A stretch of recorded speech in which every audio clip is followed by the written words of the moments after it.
Calm days, pleasant nights, and welcome to Kingslingers, a Doof Media podcast journeying through Stephen King's Dark Tower series and beyond. I am your host, constant reader Scott Daly, and joining me, as always, he's the president of the Losers Club. It's founding member, actually. Some would call him the biggest loser that there ever was. It's Matt Freeman. How's it going today, Matt? That's right. I was voted number one loser in the podcast of two people, which means you're the number two loser.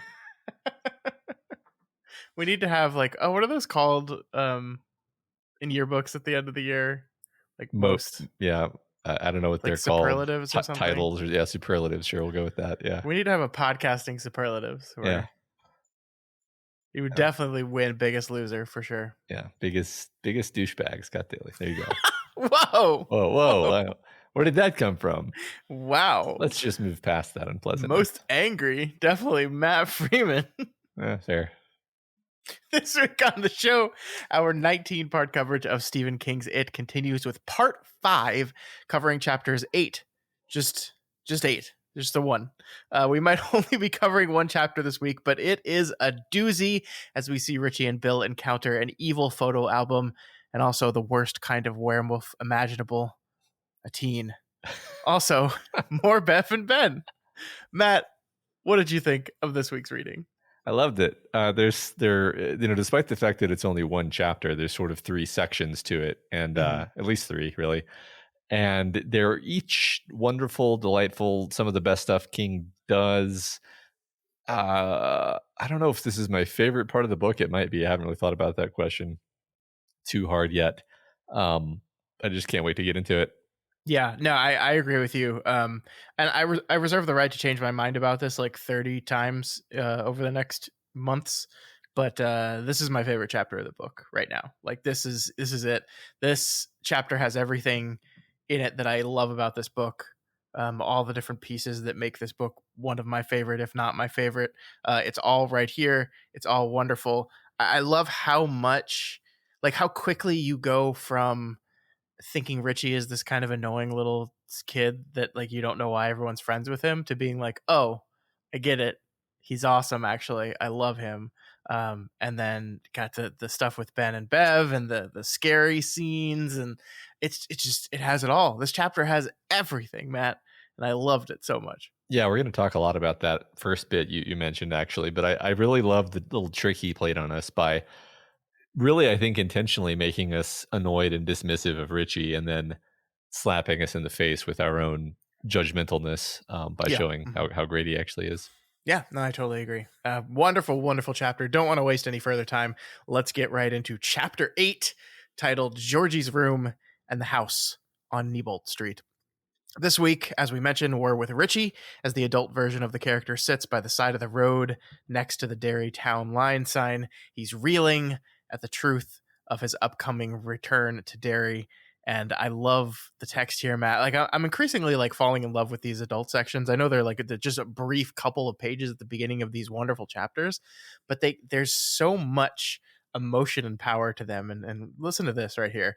It seems he just cannot stop remembering. He thinks the memories will eventually drive him mad. And now he bites down on his lip and puts his hands together palm to palm, tight as if keeping himself from flying apart.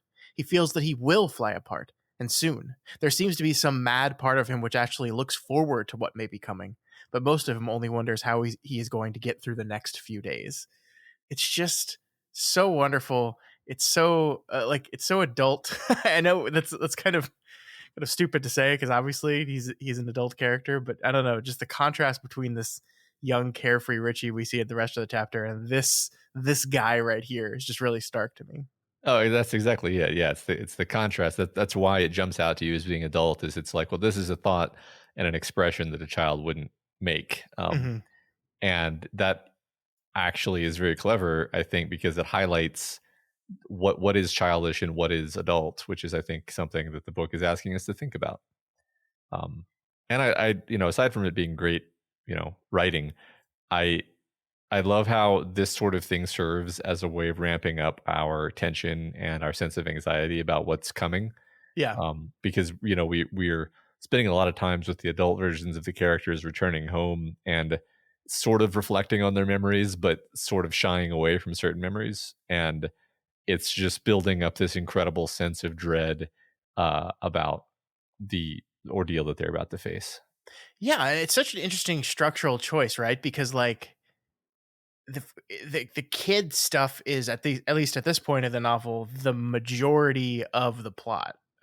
We're spending the most amount of time with them as kids, going through the motions of what they did when they were children, and we kind of sort of know the outcome of that. I mean, we don't know the specifics of it because they're still remembering it, but we know they live, right? And we know they quote unquote defeat Pennywise, because they think they've killed it, and then they promise each other that if it comes back, well, we'll come back. So, like, it's really interesting how that section of the novel, from a tension standpoint, holds no we don't know the outcome tension, and then the real tension comes from, okay, now we're coming back, and we don't know what the hell is going to happen. And there's something that happens this week that we'll get to at the very end of the episode that I think really reinforces the tension of the unknown for the adults. But that is just kind of being held there above everything in the background as we move through these childhood sections. Yeah, But it's still really effective, to your point. absolutely. Yeah, and I'll say, a beat we hit over and over is that yes, we know that they all live, but King is very fond of spoiling us on things sort of along those lines, right? Mm-hmm. I don't feel very relieved just knowing that they all live. I'm Sure. like, okay, but like how does this all happen? Yeah. Yeah. Obviously horrible things happen. We see the trauma that has been inflicted on all of them. So obviously horrible things happen even if they live. So I'm still very, I'm anxious to see what the adults are going to encounter. I'm also anxious to see what's going to happen to the kids as we unspool these memories. Yeah. No, I like that. So into all this confusion, we see that a doe walks into the center of the road, which Richie takes as an omen for something. It's interesting that the appearance of the doe is the thing that seems to push Eddie's memories back to the moment we left our young characters last week, standing in front of the dam as Officer Nell comes bursting onto the scene to yell at them. That seems to be the thing that triggers that memory. And as we prepare to travel back in time with Richie, he thinks about how when it came time to take blame for the dam, everyone stepped up all at once to do so, which he says here, um, welds them together. It's this moment of where they all kind of take collective blame. They are welded together at that moment. I love that. Yeah. Yeah. The doe is interesting because I'm not Mm-hmm. entirely sure what it's supposed to symbolize. I mean, I thought about it and it's like, a doe is an animal whose life is ruled by fear, basically. The Mm-hmm. doe, deer, basically that whole kind of animal primarily survives by running from danger, Mm-hmm. um, by being very alert to danger. You could say much like a child lacking a lot of defensive measures other than running away, which is, of course, what our characters do. Um, Yeah. but it's not a very direct connection. I mean, it's there, it's something. But I thought the doe symbol was interesting simply because I couldn't immediately kind of place what I was supposed to do with it. Yeah, no, I like that. I like where you're going with that. This idea of this defenseless animal that is constantly kind of running away, and then the irony of that he's staring at this as at the Derry town line, this animal that exists and survives by fleeing from danger is standing there in the middle of the road, being like, "Hey, you're you're doing it wrong. You're Uh, about to walk into danger." I I like like that a that. lot. Yeah, I didn't think of it quite that way, but I like that a lot. And we mentioned this a second ago, but now that we're moving into this chapter, I just want to reiterate that Richie is really growing on me. Obviously, this is the older Richie, but I think it's intentional that we meet the older Richie to kind of remind ourselves, like, hey, that super annoying kid that we were just with. Well, remember he's actually kind of a cool guy as an Yeah, adult. Let's just remember that, and then as we go into his childhood again, we're kind of carrying that with us. Um, Overall, he's about to get a big chance to kind of show his quality, to show his strength, yeah. show how he's not just that annoying kid we all knew in school, as I kind of described him last week. So it makes sense to frame it this way. Yeah, I mean, we see him as like incredibly thoughtful, incredibly observant of a person. You know, he's just the kind of person whose mouth runs away from him from time to time. And when you only see that from the exterior, it certainly can come off pretty annoying. But the things, the thoughts that are, riling through his head at all times, I think endear you to him for sure. Yeah, for sure. Yeah. So we travel back in time once again to 1959, and we see the scene we just talked about play out a bit here as Mr. Nell explains to the kids that the water they're playing in is actually gray water, which is, pee, and also all the water you let go down your sinks. Not clean water, not clean water at all. Uh-huh. It's all the non-poop waste from Derry, basically, and that by damming up the river, they've actually stopped the drainage for many houses. Many houses are not draining right now, which really goes to show you that like the kids actually do have like this power they felt was real power. Look, they affected this thing.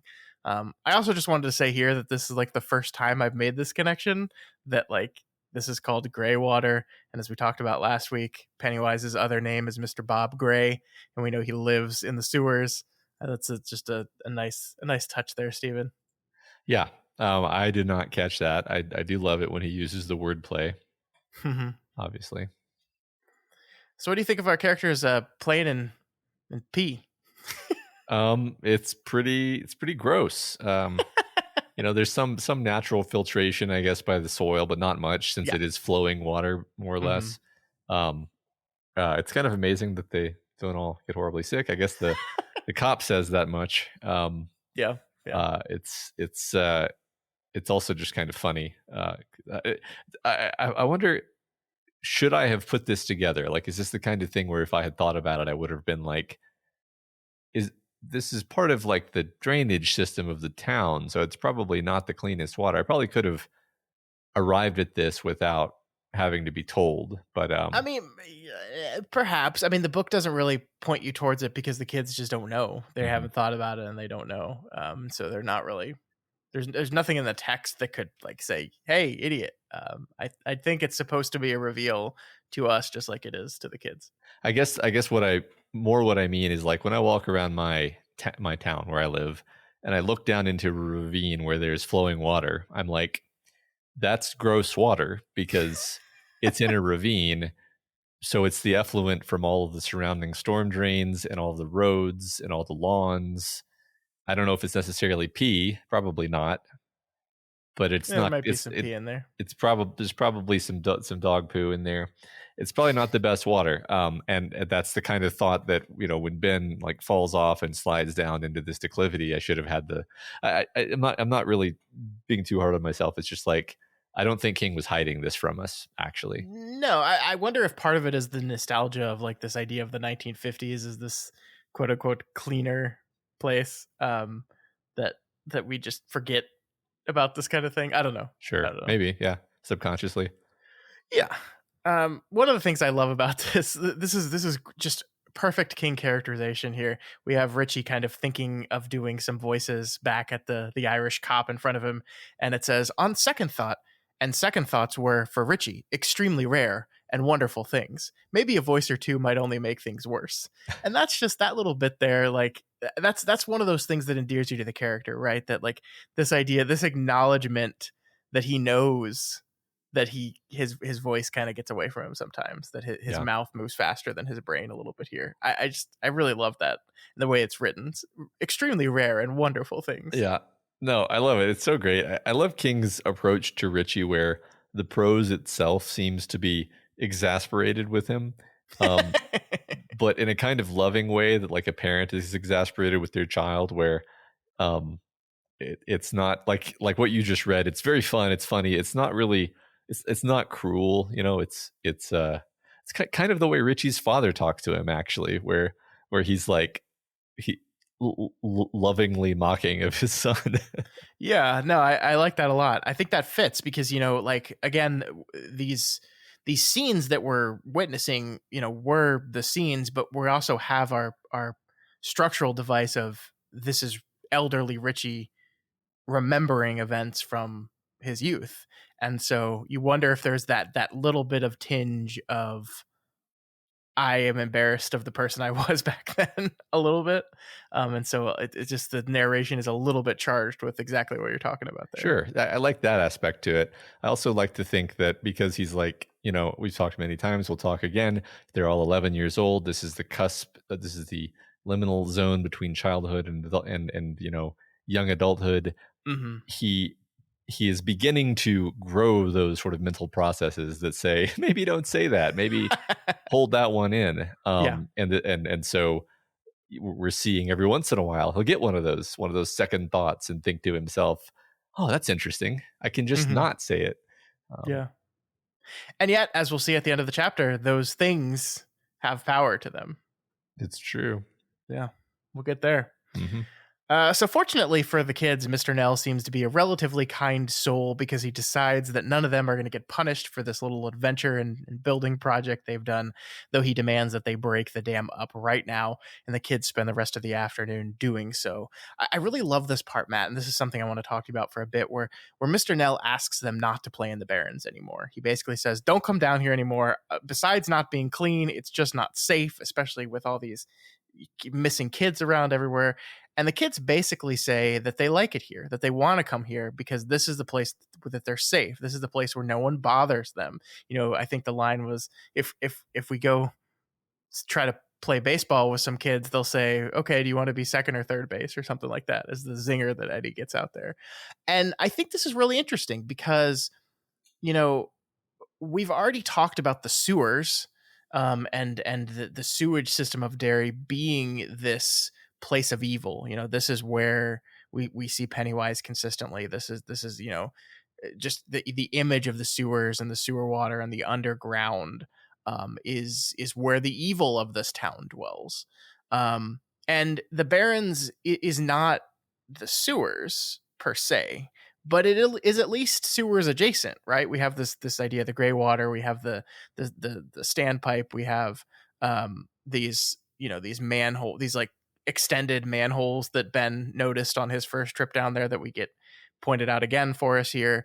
Like this is closer to the danger than a lot of other places in town, and yet this is ironically where our losers feel the most safe. And I think there's something to that.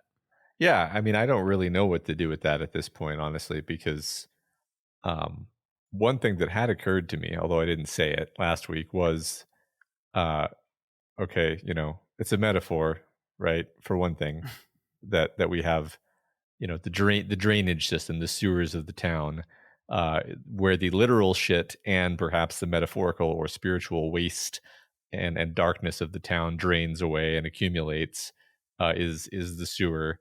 And that would be kind of the metaphorical reason why the evil force would be attracted to that. Mm-hmm. And that connects to the idea. Yeah. So but then I did think about this last week. There were so many other conspiracy theories to spin out that I didn't get to it. But just like I was like, well, it is kind of a paradox that the kids are knee deep in literal sewage water for the last several chapters, and Pennywise never shows his orange pom-poms at any point when they're in the Barrens, and that's just interesting. And I don't know what to do with it yet. It's like this is either this area is exempt, or it's the fact that they're together that makes them exempt. I don't know. I mean, that's a fantastic point. I mean, the only other instances of Pennywise encounters we've seen so far have been when kids were by themselves, or this week we get in a group of two, right? So we've never seen any kind of group encounter yet. So that does lend something to the idea that it is them together, perhaps. But yeah, I do just find it really interesting that like the society, the world has pushed them away and into the fringes, and it's on the fringes where the danger is close, is very close, and yet paradoxically that is where they appear to be the most safe. Yeah, that's interesting. Yeah.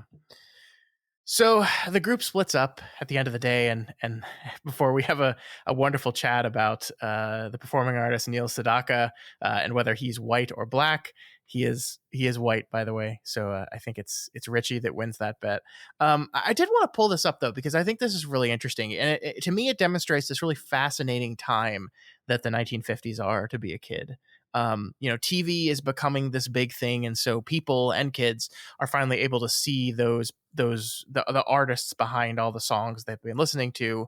But the country is still very much in the middle of this racial mess. So whether these performing artists are white or black, as they're talking about today, actually matters, because as Eddie says here, if it is found out that Neil Sedaka is black, his mom probably wouldn't let him listen to him anymore. That is so we know Eddie's mother is racist.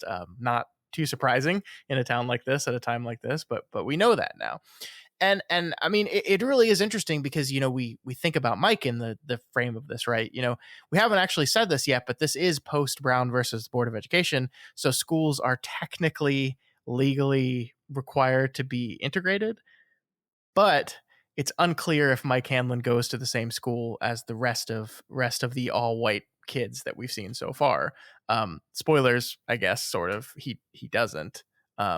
So we know Mike is eventually going to be joining this group, right? That's one thing we do know by the framing device and everything, that this group is going to consist of the 6 members we've met that have met each other so far by the end of this week, and then also Mike Hanlon.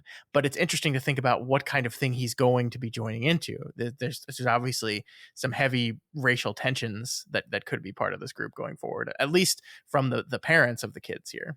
Well, and also we've got Richie, who, I will admit I've softened toward Richie, but if he's going to keep doing these extremely offensive racial caricature voices randomly, that could pose a problem. Then, of course, there are conversations like this one they're having right now that would be offensive if Mike were present. So I think, I agree that this is a source. This is something I was thinking about while reading. I was like, this is going to be a source of friction, presumably whenever Mike teams up with these kids, and it did have me wondering how this is gonna factor into things. Yeah, definitely. More specifically though, this conversation reminds me of that time when I was a little kid and I found out that the Hanson kids that were singing that Mbop song were not women. And I was just absolutely shocked to learn that. Honestly, this happened to me over and over in my childhood. I my whole childhood was just me constantly being shocked to learn that some specific singer was actually a man. To give myself credit, I went back. I unfortunately made myself listen to Hanson's Mbop today, Matt. And I closed my eyes and tried to listen and tried to channel what, however old I was when that song came out, version of me probably thought the first time I heard it. And yeah, you could totally confuse them for women, like 100%. Yeah, I mean, when you're a kid, I mean, okay, so like the popular rock singing voice is a high register because it has to mix in with the other instruments, and so it has to be higher than them for that to really work. Usually, with some exceptions. Even what you think of as being a low voiced popular singer is actually very rarely like a baritone or anything like that. Yeah. So, and I think I was also especially sensitive to this because my voice is higher than the average man's, and it used to be something that I was very self-conscious about, which is, by the way, a stupid thing to be self-conscious about, but there you go. No, so I mean, this is like just generally something that I feel like, even though took place in the 1950s, is pretty timeless though, of the experience of learning what the person whose music you were listening to actually looks like. Because I mean, like, I wonder if this is a thing anymore. Like, because we used to listen to so much music on the radio as kids, right? Like constantly listening to music on the radio, and then you turn on MTV and see a music video by the person and go, that's what they look like. And it was this like really weird kind of disconnect, which we've been told actually that a lot of people have with us the first time they see pictures of us based on the image they have in their head listening to our voice. So it is this kind of constant thing, and they're bringing the racial stuff into this in this instance, which is interesting in its own right. But I do think this is something that's just very the realization that the voice of with the face behind the voice you've been listening to is, I think, a timeless thing. Yeah, absolutely. No, I totally agree. I had the same experience so many times. I just, before we move on, I do want to just like reiterate the way King writes these scenes. of primary just dialogue between these kids, especially the scenes that are just the Richie and Bill one-on-one stuff. He just nails it, man. Like the way it flows, the way it reads. I actually like there's a complaint that people have of King that I tend to agree with sometimes in his recent years, that when he writes kids these days, he has an issue of writing kids that sound like believably like kids and how they talk today, and that makes sense. He's in his 70s. He's not around, the youngest generation listening to how they talk and stuff like that, and so he's just trying to do an approximation of what he thinks they sound like. But in 1958, the year the story takes place, King was 11. He was the age of these kids. And so he knows how they talk. He knows the rhythm of it. He knows the speed of it. He knows the slang of it, and he nails it, man. It feels like, again, I wasn't alive during this age, but it just feels right. It just like listening to it just feels right.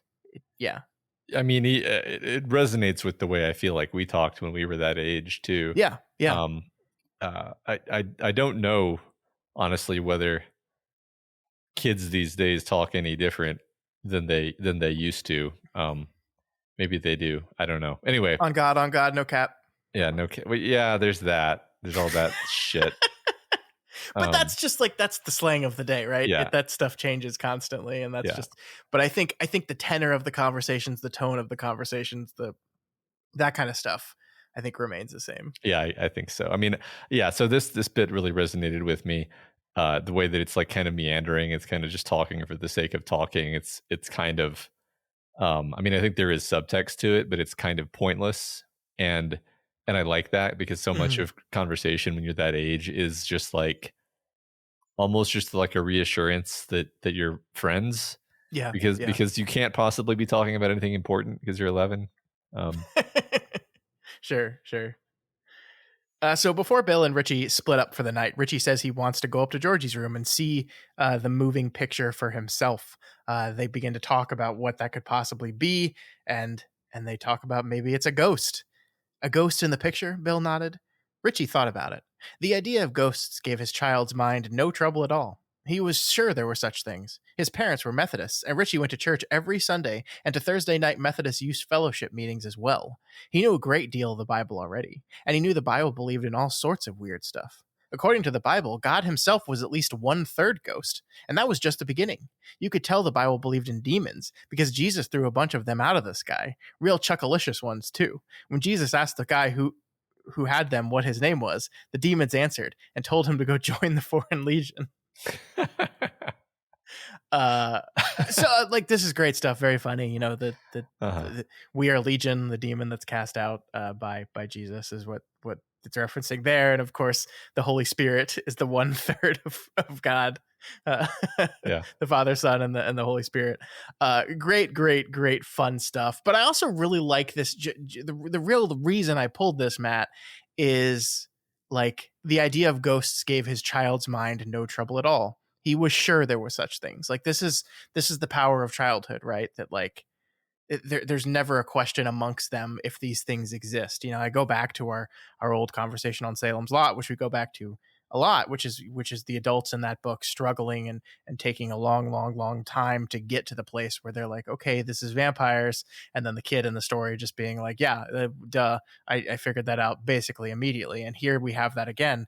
These kids look at this and they're just like, oh, ghosts. Of course ghosts exist. Of course they're here. Everything in my life would tell me that is the case. And we just accept it and believe it. Yeah, I like that a lot. I agree. I appreciate the reminder of that element from Salem's Lot, because that is his perspective about kids, is they're so much more open to this kind of thing, for better or worse. Yeah, and there's power to that belief for sure. Yeah. The funny part about him having all these misapprehensions about religion really struck me too, because I was remembering like being a kid and watching the sacrament of Catholic communion where the priest literally transmutes bread into literal flesh in a little box. but then you eat the bread and they're now flesh, but it still tastes like bread. It Yeah. was very puzzling. It was very puzzling. I was like, the level of magic happening here is really pretty pretty off the charts, and like nobody's making a big deal out of it. It was really difficult for me as a child to deal with all this. Yeah. To remind those that might not be as well versed in the doctrines of the Catholic Church, Catholics believe in transubstantiation, which is that once blessed by a priest, the bread and wine are literally the body and blood of Christ, Right. and not metaphorically, Right. not symbolically, Yeah. literally Right. that. Yeah, and that point was impressed on me to a strong extent, and Same. that, yeah, it's just really How puzzling to a child. it is a lot of stuff they throw at us as kids, and we're just, I mean, the thing is, honestly, like, I at the time really didn't think much about it. I was like, I think just like Richie here, I was just like, okay, yeah, sure. Mm-hmm. Yeah, I mean, that's what being a kid is. If anything, like I said, the real sort of problem for me arose when I realized how incredible of a claim that was when I was a bit older, and then noticed that none of the adults acted like it was a big deal that this was happening, and I was like, y'all really believe that thing that you are insisting that you believe? Because I mean, this is Catholicism, right? I have a hard time believing that the majority of the people sitting in that room actually believe that thing in particular. Like I just, like, you don't really believe when you eat this. Like, it's a symbol. It's a symbol. What it is it's the thing that exists in all religions, where we have agreed that this is one of those doctrinal things that we're all gonna say we agree on, Yeah. and we're gonna keep to ourselves if we maybe don't actually. Yeah, and that's I mean, that's Catholicism to a T, right? Like, you just listen to people recite the apostles' a creed, and like, you're just saying it mindlessly as if you don't even hear the words anymore. That's true. It's true. Anyway, so this whole conversation, I think, leads to one of the most heartbreaking discussions in the book so far, at least to me, Matt. You know, Richie asks basically the question, okay, if this is a ghost, if this is Georgie's ghost, why would he want to scare Bill? And Bill admits to him that he thinks that it's because his brother is mad at him, that his brother blames him because it is his fault that his brother is dead. He's the one that gave him the boat that got him killed. And Richie, of course, immediately responds that that's not true. And that's, of course not. Like, you didn't do that. You didn't know. It's just this stuff that I think from the adult mind reads as like perfectly logical, and like, how would you even think that? But to the mind of a child still reeling with the grief of this, and again, as we've talked about, reeling from the grief of this alone without the support or comfort of his parents at all, you can totally understand how Bill got to that point. Sure. And it's just like, I love the kind of the simpleness of it, like just Richie's words, like they just, I think it says like that just Bill just immediately felt better than he had in months, like just immediately. I love the power of that, but I also really love the complicated nature of this whole thing. I'm going to read this section here and we can talk about it a bit. He did not like the thought that he was to blame, but the only alternative he could think of to explain their behavior was much worse. That all the love and attention his parents had given him before had somehow been a result of George's presence, and with George gone, there was nothing for him. And all of that had happened at random, for no reason at all. And if you put your ear to that door, you could hear the winds of madness blowing outside. So he went over what he had done and felt and said on the day Georgie had died, part of him hoping that what Richie had said was true, part of him hoping that just as hard, it was not. It's heartbreaking, man. Yeah. All this really got me. I got really emotional when Bill finally breaks down crying, because of like the really simple thing Richie says. I don't remember exactly what it is, but Richie's just like, no, that doesn't make sense, because you didn't want anything bad to happen to Georgie. And he's like, I didn't. It's like the first time he's allowed himself to think like, I didn't want anything bad to happen to him. This is horrible. That really got to me. And Georgie, rather Richie, kind of being there for him, and and helping him through that. That was, that's like the main thing this week that kind of makes you take Richie up a couple notches. Yeah. Other than being a badass later on in the chapter. Well, and it's one of those things that I think like this is the good side of Richie having no filter, right? Because perhaps a different version of this conversation with a different character, the person stops to like contemplate what they want to say to him, and like you want to sympathize with his feeling, but not reinforce it and show him he's wrong, and you overthink it. Where Richie has no filter and just immediately says, "No, that's stupid because you didn't wish him any harm. You didn't want him to get hurt. That's dumb." And he just says that without thinking. And of course, that's the bare truth of it all. And it's effective in that. Yeah. Yeah, exactly. Yeah. And I love like this is the type of thing that just makes you want to like grab Bill's parents and just shake them, right? Because like it's such a heartbreaking assumption to make, that like you're looking at this situation, you feel this guilt that you're responsible, and you look at your parents and your parents are not showing you any love. There's this cold space between you and your parents now, and so you have to assume, oh, they think it too. They're mad at me. They don't love me anymore. It's because it's my fault that Georgie's gone.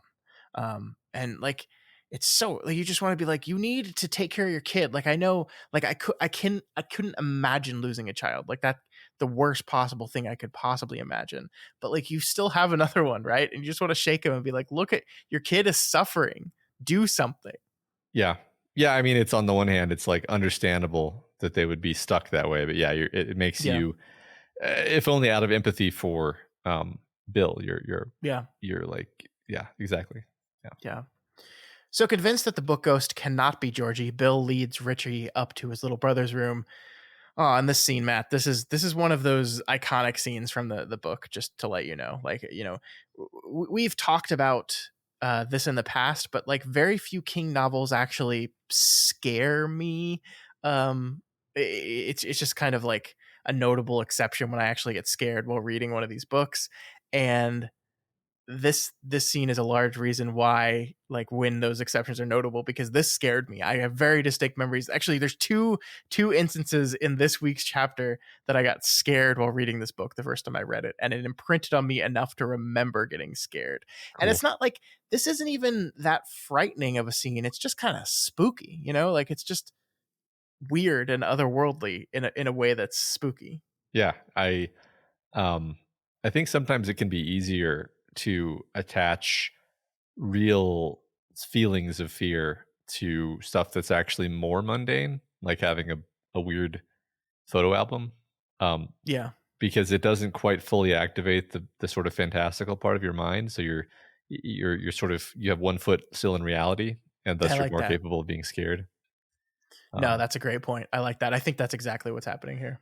Yeah, I'm just thinking like the most you and I both listened to this podcast called the Magnus Archives, which we both like, and the scariest one of those to me was literally just like a guy was laying in bed and he just like would hear something outside of his door to his bedroom at night, and that was it. That's it never went any further than that.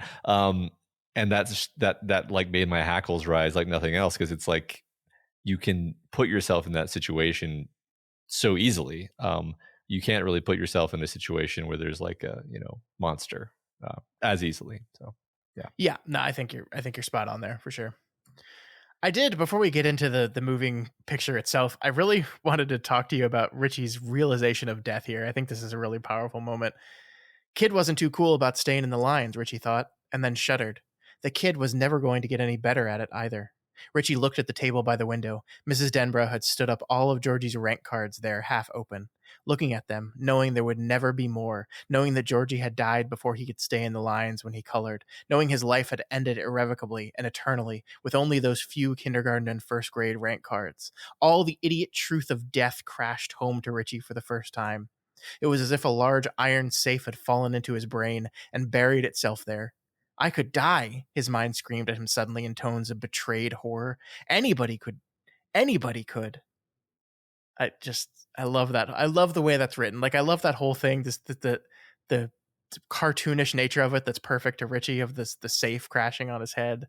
Yeah. But just the I don't know. There's just something powerful in this realization that everyone must go through at some point. That's like, oh wait, death is random and awful, and it could happen to anyone, including me. For sure. I mean, it also reminds us via Richie of the idiot truth of death, which is something that we as adults instinctively lock back in the safe Yeah, whenever we, find that it slipped out. But that's the point of horror novels, I guess, yeah. is to remind Isn't us that a of that. great phrase though? The idiot truth of death. I Mhm. love that.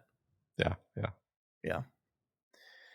So the two open the photo album and find the picture of Georgie missing. They can't find it. It's not there. The last picture in the album now is an old picture of Derry circa the 1920s. There's it's the street with the canal right next to it. A Model T is crossing the road, and they look at the picture, and shockingly, two little boys are standing by the edge of the canal that look a whole lot like Bill and Richie. And suddenly the picture begins to move, and as Photo Bill and Rich approach the edge of the canal, a clown suddenly pops out from over the edge, grabs one of them. Bill, without thinking, reaches into the picture to stop this and is pulled back by Richie in the last second, but his fingers already have damage on them. They are badly sliced up by just entering briefly into the picture frame. And it's this, as we talked about, this horrifying, otherworldly, and almost real moment that I think is wonderfully unsettling. Yeah, yeah, I love it. I love that, even this just kind of almost, it's almost like Pennywise is just messing with him, but at the same time, Mm-hmm. it still has teeth to it. It still cuts his finger really badly. And Yeah. how dangerous this creature is. Yeah, I mean that's a good thought of like could had like would he have gotten sucked into the picture, or would he just gotten his arm sliced up? Who knows what would have happened here? But yeah, I like that idea that like even if it is just Pennywise fucking with them, which is what it seems to be, that it still hurts them. Right, right. The experience confirms one thing to them clearly, though. The clown is real, the clown is a monster, and the clown is hunting kids. And so we've got our first kind of losers club realization here of okay, we finally understand what we're dealing with here, sort of. Yeah, we're situating the characters relative to the enemy that they're going to be facing. Yep. Yep. So from here, we cut over to Richie, Ben, and Bev sitting in a Saturday movie together. Once again, King does that in media res thing where he drops us into the situation and then rolls back to explain how these three people got together, because up until this point, these three characters have never really hung out together, and suddenly they're here. But in the meantime, before we get to that explanation of what's going on here, we get to enjoy Ben having an absolute panic attack at being sat next to Bev in the movie theater. Like, I love the way the text writes this. My favorite line here is, her nearness was so overwhelming that he was almost ill with it. It's so adorable and wonderful. Yeah, it's gold. All of this stuff, all of the Ben Bev stuff is gold. Yeah. And frankly, like all of this movie theater stuff, I think is just phenomenal. Mhm. Like it really, I mean, there are definitely points that it moves and pushes the plot forward a little bit here, but really it's just getting to see these three kids hang out and do this normal 11-year-old Saturday morning in summer thing, I think is great. Yeah, yeah. So as we stated, the stuff from here, we cut back to Friday morning where Richie sees in the paper that two horror movies are playing on Saturday and starts begging his dad for some money to go see them. I love this bit on how Richie can have an experience like on Thursday with the picture frame. Like he's like, he had bad dreams the night before, he had uncomfortable dreams, but then he woke up Friday morning and he was just kind of past it. He just said, oh, we probably just had a group hallucination, ho hum, and then just he moved on. It's just this remarkable ability of kids to just deal with and move on from incredibly traumatizing stuff that Uh-huh. happens to them. Like, I feel like if you an adult are sitting there looking at a photo album and the photo album comes alive and you reach your hand in and slice your fingers, like you're not getting over that in Yeah. 12 hours. Yeah, no, it's messing up the rest of my life probably. Yeah. Well, and I think this comes from like to kids like Richie and Bill. The supernatural is just a given. Like we said, yeah, there are ghosts. Of course, there are ghosts. So like to you and me, your picture coming alive and moving and then slicing you open when you reach into it would be a fundamental reorganization of how we view the universe, right? Yeah. It would Yeah. change everything. But to kids, it's just another piece of the great unknown mystery scariness that is existence. And so it's much easier to file that away somewhere and just kind of move on. Yeah, that's a good way of saying it, because like the Salem's Lot example is also like the adults having these long conversations where they're trying to fit their experience into the rational, orderly framework that they have assembled over the course of their lives. Whereas, like you said, the boy is able to just be like, yeah, it's obviously a vampire because it has all the qualities of a vampire, so it's a vampire. Yeah. So I think that's exactly what it is. Yeah, I mean, even even the idea that we talked about this before, like the first thing you're going to think when if you ever saw something supernatural in reality would probably be, oh, I've lost my mind. And for a kid, they're like really the simpler explanation for them is just that they saw something supernatural. Yeah. Yeah. So we get to meet Richie's father here, Matt, as he's kind of uh, aggressively negotiating with him on how to earn some extra money to go to the movies. And I find this whole back and forth absolutely wonderful. Like it's these little things that King goes the extra mile on, whereas these two characters kind of jockey back and forth. And I think it allows us to briefly see, where Richie's personality comes from. Like his Mhm. dad seems pretty clever and pretty quick witted as well as they joke back and forth. So like, oh, this is where Richie comes from. I get it. I get it. Yeah. Yeah, the interactions between him and his father are so heartwarming. Mm-hmm, mm-hmm. It's like there's this particular stereotype of like the 50s father where 50s fathers aren't allowed to, show their affection for their kids, even though I'm sure they love their sons and daughters just as much as you and I love our kids. So instead they have this sort of like gruff but obviously loving like banter. Um, Mm-hmm. that was kind of the stereotype that I thought this was fitting into. Also, I kind Yeah. of talk to my kids this way, so I appreciated it even more. Yeah, yeah. I also want to briefly talk to you about this way we're introduced to Richie's dad, though. Like, listen to this. He was a pleasant looking man with a rather thin face. He wore steel rimmed spectacles, was developing a bald spot at the back of his head, and would die of cancer of the larynx in 1973. Like, what a choice, right? Like to introduce us to this character with this future knowledge of his death. Yeah, It's so shocking and off-putting. Like, yeah, he's a pleasant man. He's got a thin face. He wears glasses and he's got this little bald spot in his head. And oh, by the way, he's going to be dead in less than 2 decades. yeah, yeah. I think it's honestly, it does a few things. I guess the number one thing is it's just yet more of this kind of making you feel sympathetic to Richie, Yeah. where you realize like, oh, he's like a person. He's got his own life and his own dad, and his dad's gonna be taken from him at a relatively young age. And you start thinking like, well, that's gonna be sad for Richie, obviously. And that's a struggle that he had to deal with at some point in the future. And Hmm. just all these little chinks in your former impression of Richie as just this annoying little kid who you didn't have a lot of patience for. Yeah. No, I agree. So Richie wins his money from the lawn mowing and calls up his friends to see if they want to go to the movies on Saturday. Unfortunately, Bill, Stan, and Eddie already have plans and are out. But then Richie randomly thinks of Ben and gives him a call, offering to pay. And this is actually something I wanted to revisit from our conversation about Richie last week, Matt. Especially since a lot of that conversation settled on like how annoying he was and he came off at first. Like one of the things that happens in that week that I don't think we shined quite enough light on is that he walks up to Ben, basically calls him fat right away, and gives him the nickname of an obese wrestler, and a nickname that is going to stick as he keeps calling him Haystack. That is like the thing that Richie is going to call Ben now is Haystack. And it's really interesting because it's like it's not a cool thing to do, and we see here when Bev hears it, she basically calls him on that immediately, right? But it's really fascinating how Ben, who is, as we've been told by the story, extremely self-conscious about his weight and his appearance, doesn't seem at all bothered by this. Like we never really see him like deal with the constant nickname a bit. And in fact, like it almost has the opposite effect where I think like when they're fighting back against the bullies, like he acts like the real Haystack would have done this, and so Ben does this, right? And I think it's because like it's one of those things where like this is the advantage of having a person in your group that lacks filter. Like it's almost as if he's not like doing it to be mean, right? Like he's not calling Ben Haystack to insult him for his weight.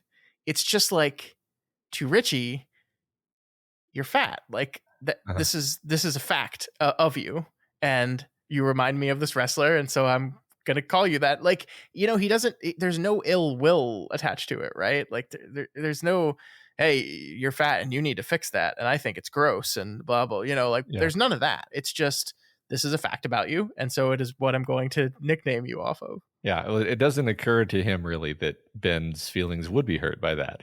Yeah, And yeah, that I think that's what makes it somewhat more endearing, right? Because if he was yeah, like, "Oh, I just don't care that it hurts Ben's feelings," then that would be one thing. I mean, I think you and I have shared acquaintances who are kind of like this, where it's like yes, we're able to be like, "It's okay that you're like this because you don't actually mean anything by it." I know. yeah, Um, if you did, if I thought you were just trying to hurt my feelings, then it would be totally different. But I know that you're not. You're just not yeah, thinking about that. yep, yep. So Which is not to say it's okay to like walk up to your friends and like call them fat and then give them nicknames of overweight wrestlers. Like, I'm not yeah, saying like this is how you should handle all your relationships from now on. It's just, it struck me as like, this is a truism of Richie, and it is something that Ben, doesn't seem super bothered by, at least yet. That yeah. I could mean, change, but especially for an 11-year-old, I think it's more understandable. Yeah. yeah, yeah, yeah. Okay, so we move to Saturday morning. Richie is on his way to the theater, and he runs into Bev. She's sitting there sporting a new black eye. This is kind of a constant refrain we get with Bev. We've seen so far, as every time characters see her, she's obviously suffering from some sort of abuse, some continual abuse, and no one seems to be doing anything about it. I do love Richie's reaction to Bev in this scene, though, Matt. He says, he likes her because she's just a good guy. She's like one of the guys, right? But then also he can't help but argue and notice that, oh, she's a girl too. Uh-huh. And oh, haven't you ever thought about what's under that skirt? Uh-huh. And this really fascinating push and pull that Richie is experiencing over this, as he, as we said, is on the cusp of moving into puberty and transitioning from girls as things that you aren't like weirdly fascinated by, but there's some actual sexual attraction there. Yeah. Yeah. It's funny. I remember that being a phase like between age 10 and 12 where like girls no longer had cooties, but also girls weren't necessarily an object of obsessive sexual interest. Yeah, yeah. And so you could act like the girls could actually be part of the crew Hmm. during those years in a way that it wasn't quite the same afterward. Not that I didn't have female friends in high school, but it was different, right? Sure. Um, but yeah, and it's because your sense of sexuality is going from basically 0 out of 10 to like 2 out of 10 when you're 11 years old. Which Sure. yeah, and I like how that's being portrayed here. So Yeah, yeah, and once again, our characters are kind of in this liminal between state, right, between those two extremes. And so he both sees her as just one of the guys and have fun with, but he gets these really awkward moments like this, where it says Richie suddenly felt a bit weird. He had dropped his eyes, retreating from her amused glance, and realized now that her skirt had ridden up a bit when she shifted forward to drop the ice cream cone into the litter barrel, and he could see her knees. He raised her eyes, but that was no help. Now he was looking at the beginning swells of her bosoms. Like, it's just really fascinating thing of like, he doesn't really want to see her sexually, but he kind of can't help it either. And this, by the way, is a response to him just merely asking if she wants to come to the movies with him as one of the guys. And she like jokes about, oh, a date. And he, like, instead of reacting like cool and casual about it, freaks the fuck out uh, about it. yeah, right. Which tells you like Yeah. he's conscious of the subtext. Yeah. It is worth noting, though, that his freaking out and his uncomfort with it is, depicted as very, very different from Ben's, right? Like, this is very different. Like the puppy love slash real love, if we want to call it that Ben feels for Bev, is very different from Richie's kind of um, intrusive attraction. Yeah. Yeah, no, that's a great point. I mean, I don't think there's anything wrong with the feelings Richie is expressing here, but I will say it reminds me of this timeless king dichotomy between the red uh romantic sort of pure heartfelt love versus the more um sexual, purely libidinal pink love. Yeah. um Hmm. I don't know that I would fully like accusing Richie of impure, it's, but I think there's something along those lines, because I do think it's true, like even as a young person, like you're capable of these like absolutely Shakespearean crushes, um and then you're also capable of just like sexual attraction. Those are like Yeah. two Just different things that you can distinguish even noticing. as a young Yeah. person. Yeah. Yeah. Just the subtle noticing of, ooh, someone's skirt. Ooh, I see her knee. Ooh, Yeah. it's her knee. Yeah. Yeah. Yeah. No, it's great. I think you're right there. And I think King makes it clear which of those contains more power in it, right? Because one thing I love here in this moment, that as Bev and Richie head to the theater, they meet Ben there, and there's this hilarious moment where Ben, sees Bev and then panics. And you see him like internally panic the second he sees her. But as they come together and they all say hi to each other, Richie like immediately notices the chemistry, or quote unquote power, that exists between Bev and Ben, that there's something here more powerful than anything that he was feeling for her. I mean, I like this because it is something that like Richie notices immediately, but we don't really get any idea that Ben is aware enough of anything to notice that's something that's being reciprocated a little bit there. Hmm. No, I agree. I don't think he notices any of the thoughts that Bev is having here. Despite Hmm. being a rather sensitive boy, I don't think he even considers that it could be possible that she could Yeah, kind of think he's cool too. I mean, we like that's clear, right? I think the like the first couple paragraphs of him said like girls like that don't like fat boys. I think is what he said to himself. Like he's so internalized um the traits about himself that he hates, that like he wouldn't even begin to believe that someone could feel that way about him actually. Right. Yep. So turns out the reason Ben wasn't there at first and had to kind of come running up afterwards is that he saw Henry Bowers and his gang out front of the theater and freaked out. And I think this is actually a really important bit. It's a fun little bit, but it's really important too, because we see here that Ben basically thinks to himself that had Bev not been here, he probably would not be going to the theater. Like he probably would have just gone home. If it was just him and Richie, he probably would have like tried to get Richie to say, let's go do something else. And if Richie was insistent upon seeing the movies, then he probably would have just said, okay, I'm out. I'm not going to come.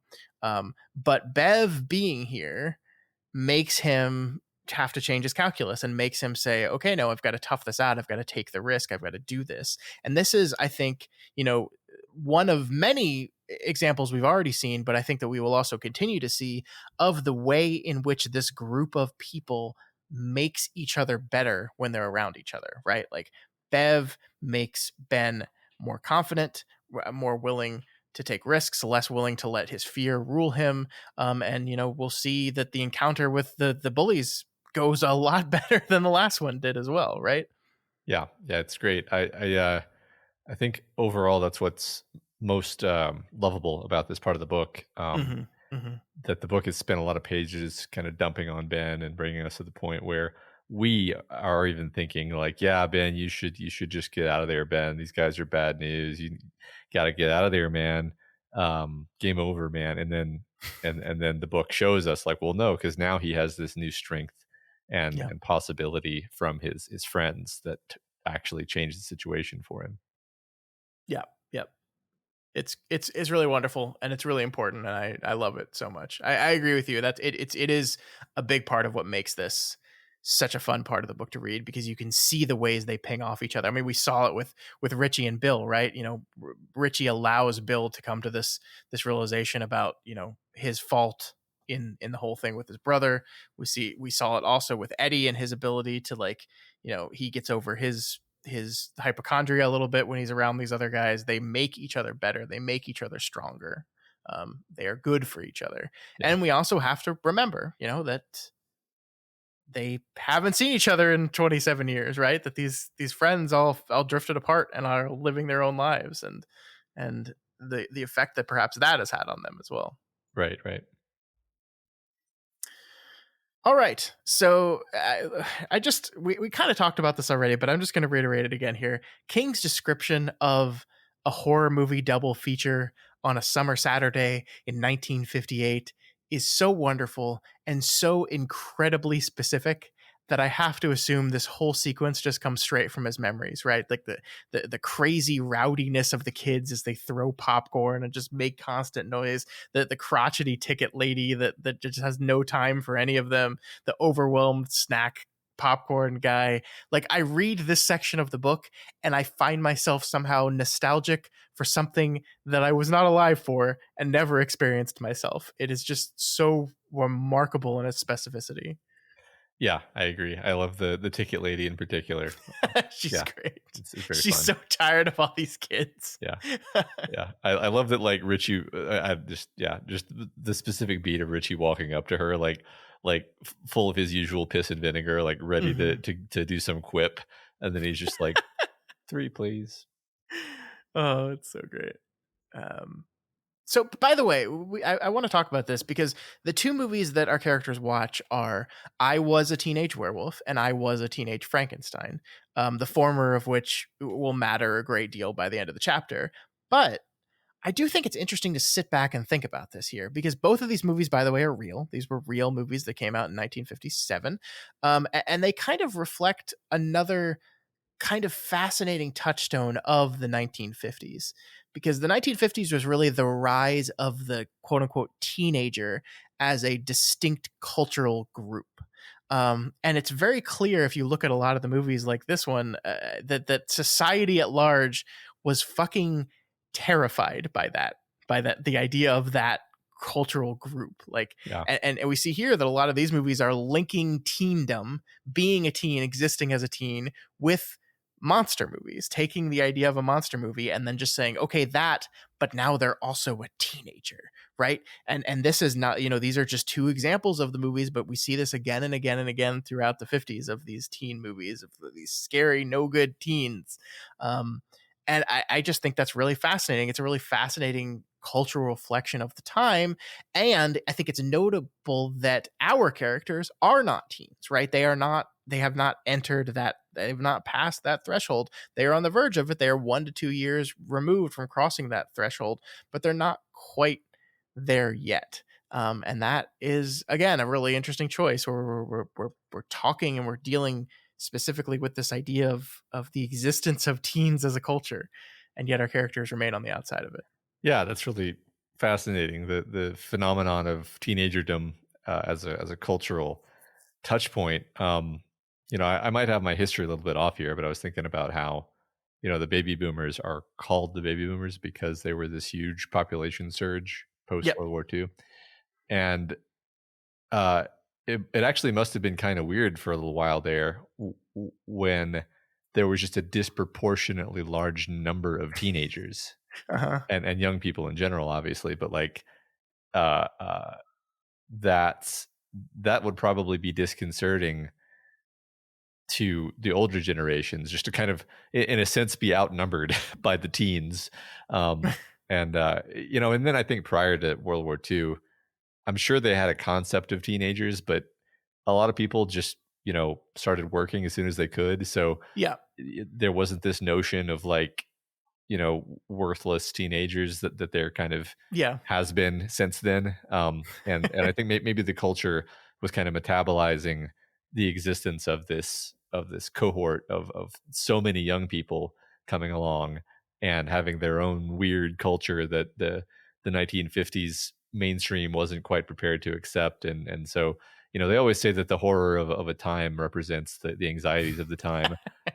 So the fact that they have all these horror movies about teenagers makes me wonder, Yeah. are they scared of the teenagers? Well, and it's the fun thing where, like, to a teenager, I think the horror reflects the feeling of being a teen and the difficulties of that, right? Like Rebel Without a Cause is like the text of a lot of this, right? And that is a story seen from the perspective of a teen, is about like how scary and uncertain and unknowing it is being a teen. We just talked about the movie Heathers a couple weeks ago on our other show, and that is the same thing, right? This feeling of emotions and the power and the uncertainty and the weirdness that being this age could be. But to a lot of the older generation that watch Rebel Without a Cause, it's terrifying.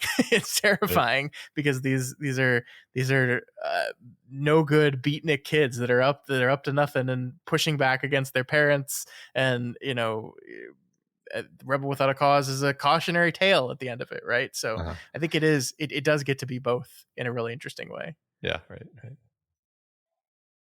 So the movies end, and as they file out, Ben sees that the bullies notice him up on the balcony. So to avoid them, they head out the side entrance. But of course, Matt, Henry, and his friends are waiting for them out there. Ah, man, don't these assholes got nothing better to do? Sadly, no. I actually liked that they sprung their ambush outside of the doors of the theater, because I was immediately like, oh, that's clever, because the theater doors close and then they don't reopen. So you could that's totally where you should set an ambush for somebody, right? Yep. Makes sense. But Matt, things go different this time. I love this text so much. The things that happen next seem to Richie both then and later like something out of a movie. Such things simply did not happen in real life. In real life, the little kids took their beatings, picked up their teeth, and went home. It didn't happen that way this time. So as we see here, Richie, Ben, and Bev managed to beat up their bullies and they escape. And I love this idea that, like, almost as if the text is telling us our characters have left real life and entered into a story, right? Like the power of them being drawn together, as we're gonna see Richie say here in a couple minutes, is seemingly moving them from the ho-hum mundaneness of existence into some powerful, elevated, escalated existence that allows them to meet their bullies on the battlefield and defeat them. Yeah, right. I mean, it's a brawl. It's not a it's a real battle. It's pretty awesome. I will say there was a note of anxiety after this incredible badass moment, because I was like, well, we know these bullies, at least one of them is psychotic. So shit's just going to escalate from here, isn't it? Yeah, but we'll see. No, I think that's a perfectly fine response to have to that, because I think that's the text is going to set that up for sure. And I think that's the last thing Henry Bowers says to them is you're dead, right? And I think that is a statement that, you know, we hear bullies say all the time, but I think Henry is one of the few that when he says that, you probably have to take him seriously. Yeah. So Richie says here, as he's celebrating, the Losers Club gets off a good one. And I just want to say this as thank God we can all stop pretending like we don't know that the name of this group, this quartet, is the Losers Club, because everyone knew that, even you, Matt, everybody. But like, for the sake of anyone that was perhaps following along and reading for the first time, I didn't actually want to say that phrase until the book says it. So thank God we can do it now. Yes, good. Okay. I feel like I might have said it at some point, but you didn't say it. You like called them losers and then like audibly raised your eyebrows a few times. Yeah. And then I yelled at you and we moved on. Okay. That's how that worked. Okay. All right. I also just had to read this part as well. Hesitantly, blushing furiously, Ben asked, "Did that guy hurt your hair, Beverly?"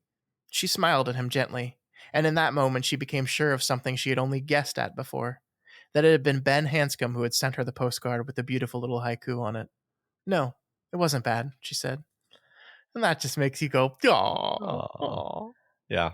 I love how that element is reintroduced. It's just very, very organic and beautiful. Yeah.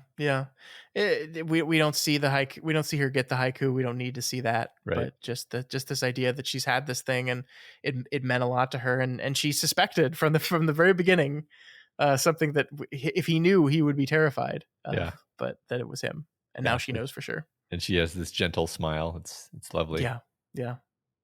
The three of them head down into the Barrens to hang out for a while. They talk about the movies. They talk about what piranhas are. And then Bev also just casually slips in her father beating her.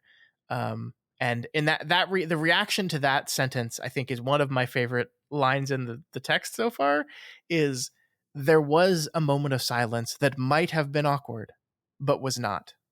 I just, that turn of like, the acknowledgement that in any other situation, this silence amongst these people after Bev drops a bomb like that could have been awkward, but not with these people.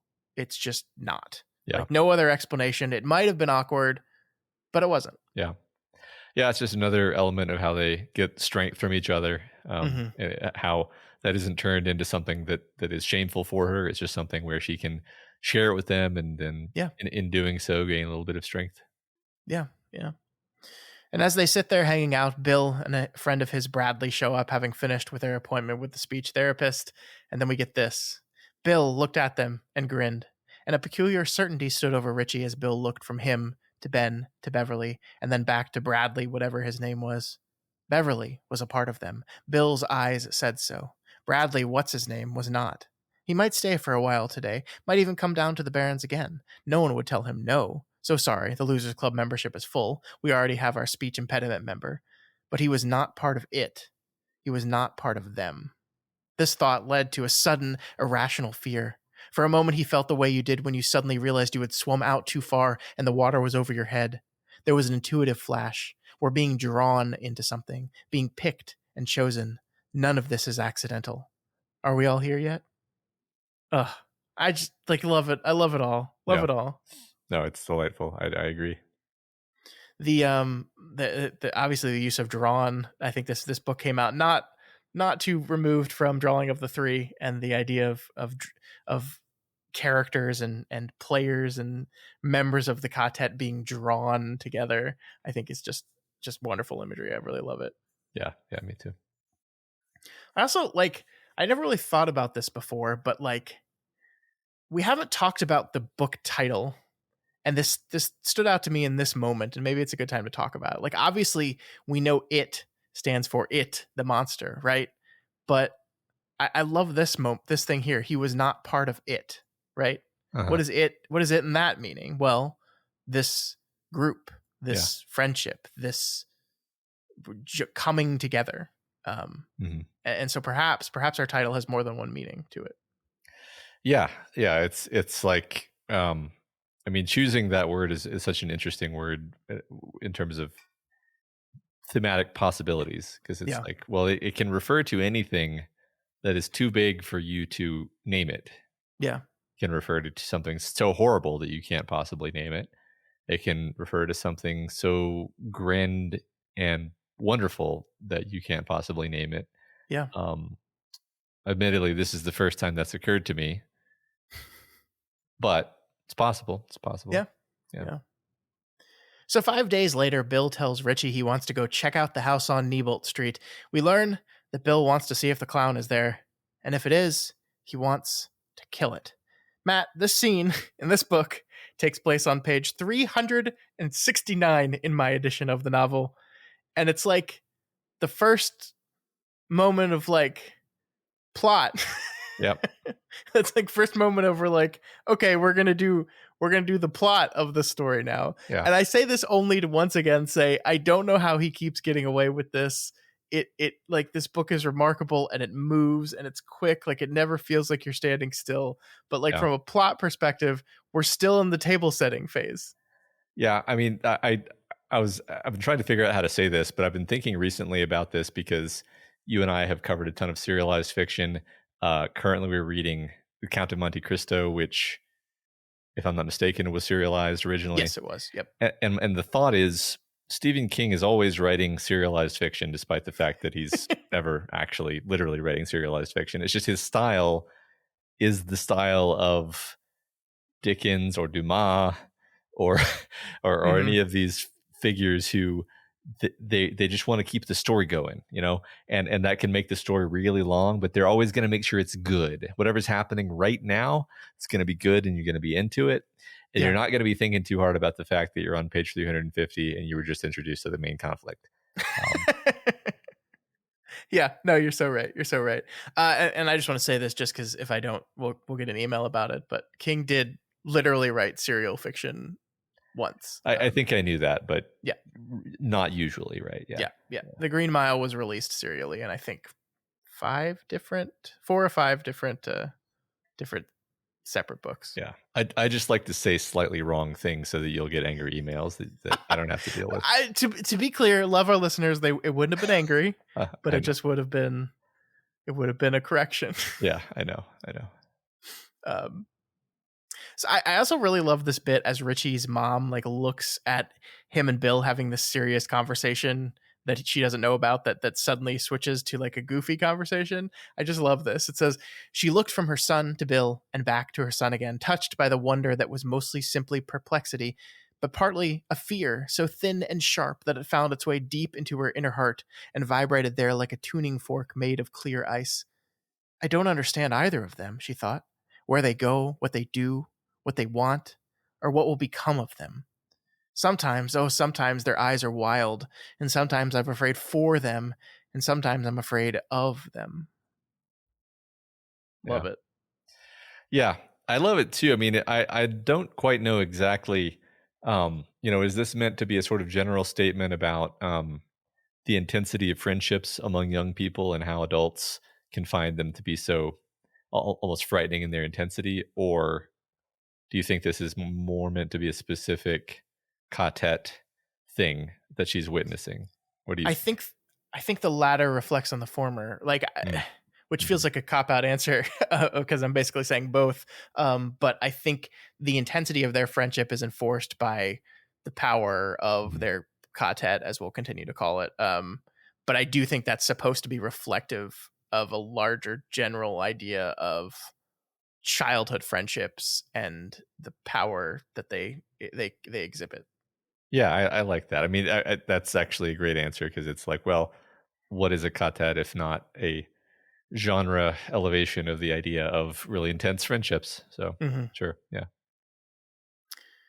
All right, so Bill manages to convince Richie to come with them. So the next morning, they hop on Silver and ride out to 29 Neibolt Street.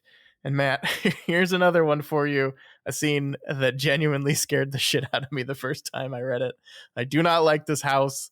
I do not like when they go into the house. I don't like it. Yeah, it's a bad choice. So Bill, we see, has brought his dad's gun, which feels like an escalation of stakes here. But also he brought a slingshot along, and Richie has taken some sneezing powder with him, kind of like as a half joke, because he made a joke about it earlier. It's like, oh, if the gun doesn't work, we'll spray some sneezing powder in his face. So he brings the sneezing powder. Yeah.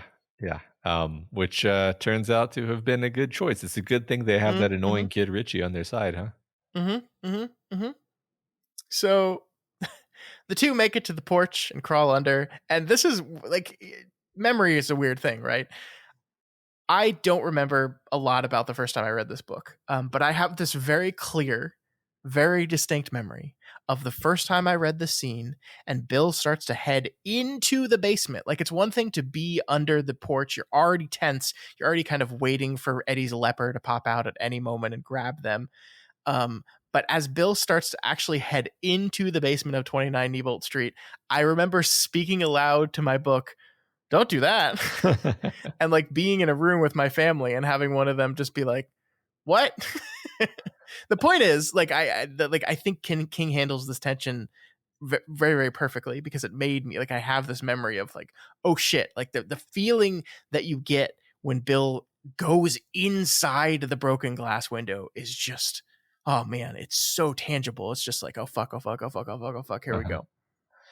No, it's great. That's wonderful. I definitely, I mean, that's, speaking of like, childhood, it's like, this is definitely a thing that no adults would ever do if they were in a situation where they were confronting a supernatural thing. They would not just be like, all right, I got one of my friends, I got a James Bond pistol, and which is, by the way, like one of the smallest pistols that you can get. Yeah. So, like I think it's meant to come off as being ill prepared. Like, you didn't bring a Dirty Harry gun, you brought the James Bond, hideaway piece. Yeah. And you're just like, what are you doing? Get out of there. It's pretty great. Yeah. Well, as the two boys start looking around the cellar, the door to the rest of the house at the top of the stairs just opens with a bang, and bam, suddenly standing there at the top of the stairs is A teenage werewolf, letter jacket and all. The two kids try to sprint up the old coal chute, frantically trying to get the window open, escape the basement. Bill fires his dad's gun at the monster, but it doesn't seem to slow it down at all. One thing does, though, Matt. Richie's terrible Irish cop voice somehow hurts the monster, as does his sneezing powder. And we get this phrase here. There was still anger in its face, but there was also pain. It was unmistakable. Bill might have heard it with his dad's pistol, but Richie had heard it more. First with the voice of the Irish cop, then with the sneezing powder. So, lot of revealed here, Matt. You know, speaking of plot, this was a lot revealed about what this monster is. You know. Yeah, what its weaknesses are. Yeah. And you know, basically them sort of demonstrating a lack of fear toward it. You could say. I like how the Irish cop voice coming into the scene is written in a way where it doesn't come off as like highly improbable. Because if you sit back from it, you're thinking like, there's no way this kid would decide to start using his ridiculous Irish cop voice in the middle of this incredibly horrifying moment. But the way it's written, it's just like it just works for me. I also thought it was interesting how the scene flows, because like they go into the house, not a lot of time passes before this creature is just like bam, coming towards you. It's right there. Not a lot of build up to it. I just thought it was an interesting way of situating that. Yeah, he holds the tension as they like climb through the window, but then he releases it like immediately. I say releases it because the whole scene, like even with the werewolf there, is still incredibly tense. But yeah, no, it's great. Yeah, and I want to like talk about this reveal of the voice and the powder, these silly childish things being the things that seem to hurt the monster more than anything. It's a really interesting idea, right? And it does this thing, and again, I'm going to remind you of the structure of our book here. This is not a story about a group of kids getting together and defeating an evil monster. This is a story about a bunch of adults who did that, getting back together 27 years later and having to try to do it again. And in that frame, the idea that the weakness of the monster, as we're being held kind of gestured towards here, is their arguably childish belief in the power of silly things like sneezing powder and slingshots and silly cop voices, right? Yeah, that's concerning, right? Because they as adults are going to have to face this thing again, presumably. And so it's one of those ways in which, by structuring the novel the way he has, King gets to reveal stuff like this and have us go, oh, interesting. I could see possibly how they could use this idea as children to defeat. But fuck. Yeah. Because that's not the book, actually. Yeah. I mean, maybe I'm getting a little too Dark Tower headed here, but I'm you know, we kind of suspect that there's some great force of good that's arranging these children to bring them to this fight. And it's like, well, yeah, it's choosing children to bring them to this fight. It's not choosing adults to bring them to this fight. So that implies that it specifically needed children. So it makes you a little concerned about the idea of, well, okay, did the turtle plan on them failing the first time and then having to come back 20 whatever years later and do it again? I mean, maybe, but we don't actually know that. And I think cosmologically speaking, there's no reason to assume that the turtle would know that. So yeah, it's that's an interesting kind of very high level source of tension, but I like that you pointed that out. Yeah. And it's one of those things that I feel weird bringing it up now, because I don't know. I honestly didn't think that that's the thing that would be on your mind as this scene unfolds. And it probably is not on the mind of too many first time readers either, but it is something that's definitely present there, whether you're thinking of it or not. Sure. So the two get loose and manage to run out from under the basement and over to Silver, but the werewolf gives chase. I love, I don't know why I love this detail so much, but the detail that the werewolf's letter jacket has Richie's name on it. It says Richie Tozier on the letter jacket is just delightful to me. It's just like an added fuck you specifically to Richie here. Yeah, right. And why Richie and not Ben, right? Isn't that is it because Richie is the one that hurt him, or did it already have that on there? Yeah, we don't know. We don't know. Yeah. Okay. Probably because Richie's the one that happens to be looking at it at the moment. Or maybe, well, actually I have a better answer, which is that this form is chosen specifically for Richie because Richie saw the movie. Yep. And we are told specifically that the teenage werewolf like scared Richie more than anything else at the horror stuff he saw that day. Yep. Right. Mm-hmm. So they hop on the bike, but as we know, Matt, Silver takes forever to get going, and there's a few intense moments here where the werewolf gets almost too close to them. It does, actually, we see swipe Richie across the head, cutting him and knocking him unconscious. And we get this wonderfully written section here. So once again, Bill Denbrough found himself racing to beat the devil. Only now the devil was a hideously grinning clown whose face sweated white grease paint, whose mouth curved up in a leering red vampire smile, whose eyes were bright silver coins. A clown who was, for some lunatic reason, wearing a Derry high school jacket over its silvery suit with the orange ruff and the orange pom-pom buttons. So that's interesting, right? Has the werewolf just transformed into a clown at this point, or did Bill see a werewolf at all? Did Bill never see that? Yeah, I think intentionally we don't know, right? Intentionally the text switched over to Bill's point of view, but does not specify. Yep. So, yeah. So just when Bill finally gets Silver to full speed, he chances a look behind him and sees that Pennywise has stopped chasing them. Richie, falling unconscious, begins to slide off the bike, and they both go tumbling together, crying, but safe. And that is how our chapter ends. Yeah, I love the finale of the chapter, which has our two boys sort of breaking down. I remember that Richie, so doesn't Richie start crying out of like fear and relief? And I think Bill does too. But I felt like that was a great sort of match cut between the moment where Bill is crying about the loss of his brother and Richie kind of supports him. It's just kind of a good mirror to that moment.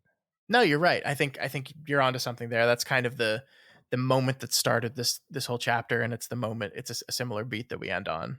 Very poetic and meaningful. Yep, sure. Yep. But that is it, Matt. That is the end of our reading for this week. So we'll have to figure out what happens in this post 29 Neibolt Street world next week. Next week we are going to be finishing part 2 of it. We've got chapter 9 titled Cleaning Up to read, and then also Derry, the Second Interlude we'll be reading as well. So we're wrapping up another big section of our book here next week. Very exciting. Good stuff. Yeah. All right, Matt, it's time to move on to the discussion questions section of the show. We've got a bunch of new answers chosen by our algorithm. Could you remind our audience and frankly me, Matt, what last week's question was? The discussion question was brought to you by listener Philip H. Who's your favorite natural leader? People really liked this question. We got a whole bunch of various answers. As always, the algorithm brutally truncated those down to 10, and here those are. Well, but before we get into that, Matt, I think I did want to just touch on the fake discussion question we asked, which was, would you eat train lobster? AKA if some random person handed you food, a live food, I think is the important clarifier there. A shockingly large number of people said, hell yeah. Yeah, I do that all the time. You asked this question as a Twitter poll, and it got something like 50% yes. Yeah, it was about 50-50. Yeah. I mean, I voted yes, but I didn't think other people son of a would. Bitch. No, yeah. Shocking. I think a lot of people said you must not live in the Northeast, because apparently just up in the Northeast, we're just walking by trains all the time. And people are just handing you live food, and then you just eat it. Yep. Here's a chicken. Oh, thanks. Perfect. I was hungry. And eat it. Yeah. There was another thing. There was another thing. Speaking of food, Not a discussion question, but apparently a lot of people decided that the idea of seeing how an onion and peanut butter onion sandwich tasted would be a good way to spend their Thursday evenings. Yeah, I'm so sorry for all of you. But people liked it though. Yeah, a shocking number of people messaged us saying they tried it and liked it. So now I have to try it. And I think we had some people like try different varieties of onion versus the sandwich. The way I understand it, the red onion, not the way to go. That makes sense. We had somebody try griddled onion. That sounded like it worked. I would expect it to. So good. Maybe I'll make my kids onion and peanut butter sandwiches and just be like, traditional American lunch, onion and peanut butter sandwiches. Kids can get it. This is apparently called the Hemingway, by the way, because I think in one of Hemingway's books he mentioned something called the Mount Everest sandwich, which is peanut butter and onion. So I think this is King, our lover of fiction, making another book reference. So I see. Well, but that still, explains it. Maybe one day you and I will eat some peanut butter and onion sandwiches. Yeah. But thank you to all our brave listeners out there who went out and tried it. Yeah, very fun. All right. Anyway, get back to the question. So first of all, we have from Felladow. I'm going to out Matt here and say that as a kid, like the edgelord years of 10 to 15 years old, I was not only attracted to natural leaders with a villain arc, but I straight up liked all the villains. Vader, so much cooler than Luke. Sauron, rather be him than a dweeby hobbit. Villains are ambitious and proactive. In just about every story of note, the hero only becomes a hero because he's scrambling to react to the villain's machinations. Villains are go-getters with a vision and the talent and work ethic to do the dirty work and manifest it. Yes, they're also evil, but look, nobody's perfect. My two favorite childhood villains, who were also extremely natural leaders, were Melkor from the Silmarillion and Satan from Paradise Lost. So that's specific Satan. Okay. They are both variations of the same theme, of course. The archetypal image of the greatest of the fallen angels rising up in a doomed but hellishly majestic rebellion against an omnipotent God always held a certain romantic charm for me.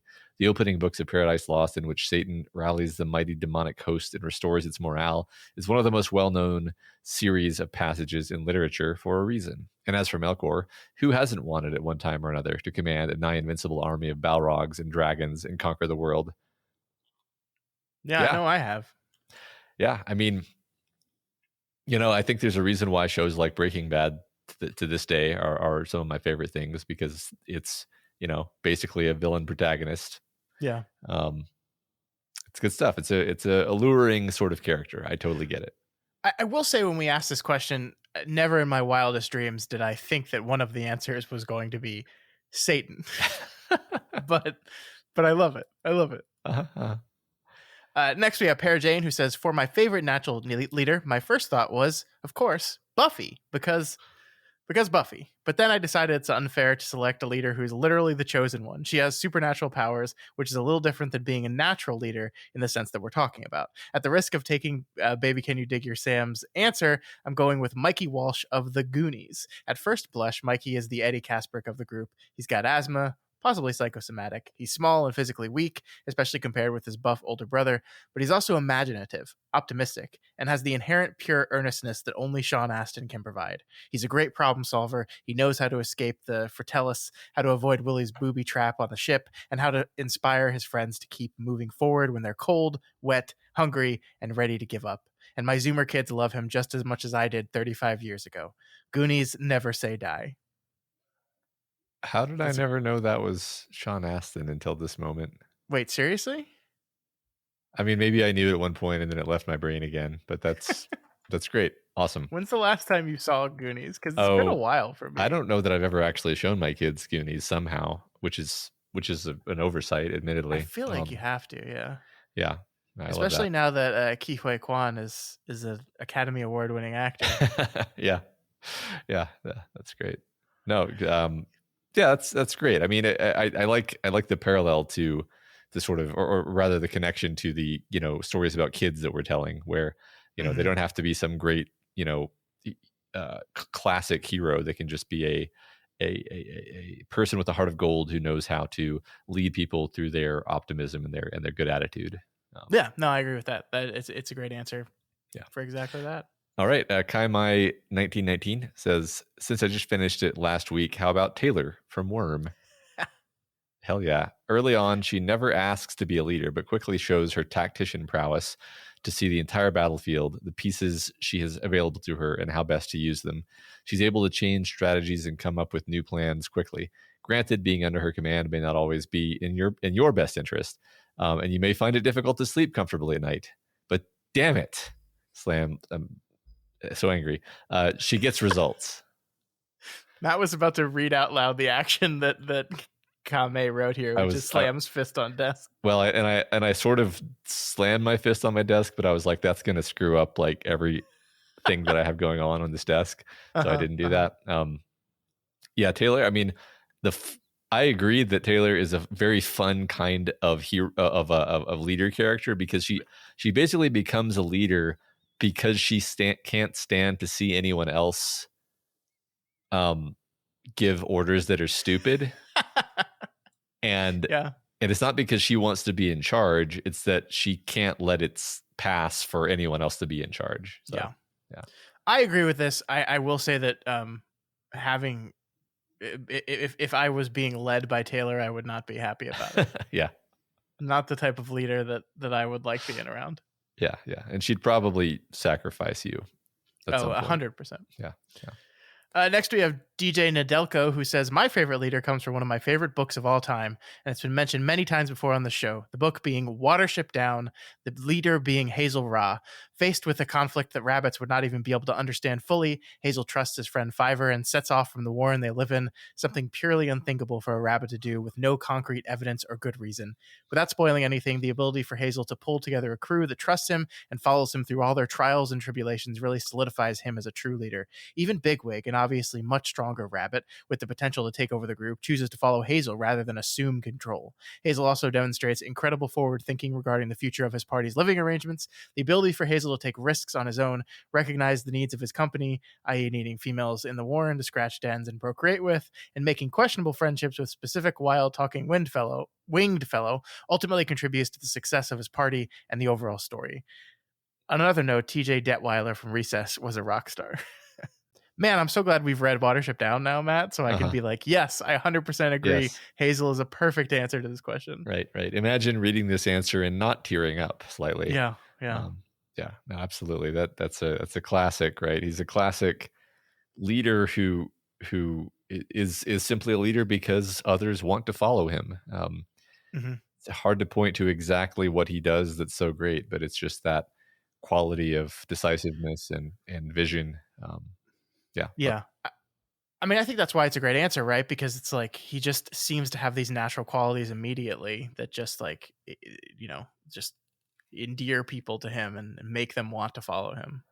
Yeah, right. And there's kind of a thing in that book actually where he never tries to call himself Hazel Ra, but the other rabbits sort of just start doing that. They decide he's the leader. So yeah.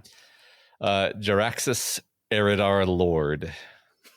Is that a reference to something, Scott? It's World of Warcraft. We've talked about this before. Yeah, I knew that. It's been said here already, but it's the correct answer. So I'll add, the best natural leader has to be Hazel. Although Dandelion is the best bunny, our hero is everything a leader should be. His strength comes from seeing the best qualities of others and using them to the most effective way, in the most effective way. The other rabbits believing Bigwig was the chief, despite having already met Hazel, was my favorite part of the book. Yeah, that was the best moment of the book, for sure. Yeah, no, I love that. Shortstop 88 says, favorite natural leader, Luffy from pirate anime. His ability to gain trust and help from almost anyone he meets was described by an in-story character as his strongest ability. His kindness for those in need and willingness to put everything on the line to help a friend are some of his most prominent traits. His stubbornness for his dream and the dreams of others is also very prominent and gets many people, characters, and audience members to cheer for him. I could go on, but I'll leave y'all with something you don't actually know about. My favorite non-natural lead or character is a more interesting topic. Sokka from Avatar. Sokka sucks at the beginning of the series, but there's hints to his capabilities that aren't refined yet. We don't have the main character issue that y'all briefly talked about because Sokka isn't the Avatar. Yet he's the leader of Team Avatar. We see him grow as the series goes on, learning technology, fighting techniques, and life lessons from those he encounters on their journey. Even by the time the invasion into the Fire Nation during the solar eclipse, Sokka doesn't appear as a natural leader that he sees his father as. He drops his notes in front of the army he's about to lead. He stumbles in his speech and overall still feels like the teenager from episode 1. Leadership didn't come naturally to him. By the series finale, he had gained the respect to be followed by 4 master benders, all who agree with his plan on how to defeat the Fire Nation military. Yeah, that's a great answer. I love that he kind of goes from this comic relief character to being a leader, and you actually believe it, and it's not just like to find something to do with Sokka. Sokka, I don't know how you say it. Yeah, I'm probably saying it wrong. Everyone's gonna be mad at me. I don't remember at all, honestly. Yeah, what a fun show. Yeah, great show. Haven't watched the pirate anime because I understand it's about 70,000 hours long. But Matt, I don't know if you knew this. They're making a live action version of it for Netflix. Oh, it's coming next month. Well, that's great. So we can not watch that. I'm just kidding. I am mildly curious about what that live action thing is going to look like. Haven't had a lot of luck with live action adaptations of anime, but we'll see. Maybe this will break the trend. Yeah, I haven't even watched the trailer for that, so I'm kind of curious. I will check that out. Yeah, and I mean, as stated previously, we do quite enjoy pirates. So it's true. Good. I mean, I'm sure I have friends telling me that it's awesome constantly. The pirate anime, the name of which I'm now blanking on because it's called One Piece. I don't know why we're doing it like that. Well, it's because Shortstop did it that way, so we're following suit. Yeah, it's probably awesome. It's probably one of those things that I would love if I watched it, but I feel like I saw a thread on Twitter the other day where someone like broke down how long it would take to read the manga, and it was like more than every big series that you've ever read combined or something. and it's not it's a comic. It's not even like a book, so it's just like no thanks.